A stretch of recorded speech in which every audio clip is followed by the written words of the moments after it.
नमस्कार मंडळी, आज आपण आलोय आपल्या रानात. गहू काढायचा दिवस आहे आणि आज खास गोष्ट म्हणजे मी पण स्वतः काम करणार आहे आणि आपल्यासोबत आपल्या कामगार ताई पण आहेत. पहा, हा सगळा सोनेरी गहू सुंदर दिसतोय, पण मित्रांनो हा इथपर्यंत आणायला खूप मेहनत लागते. ही बघा, आपल्या ताई सकाळपासून मेहनत करत आहेत. त्यांच्या मेहनतीमुळेच आपल्याला अन्न मिळतं. खरंच शेतकरी आणि कामगार म्हणजे देवतच आहेत.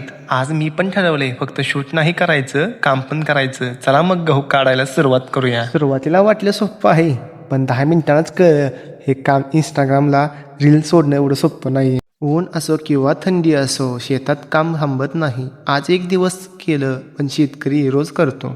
सगळे मिळून काम केलं की काम लवकर संपतं आणि मजा पण दुप्पट येते. मित्रांनो, आजचा दिवस खूप काही शिकवून गेला. अन्न वाया घालवू नका, कारण त्यामागे खूप मेहनत असते. असा गावठी व्लॉग आवडला असेल तर लाईक करा आणि सबस्क्राईब करायला विसरू नका. धन्यवाद.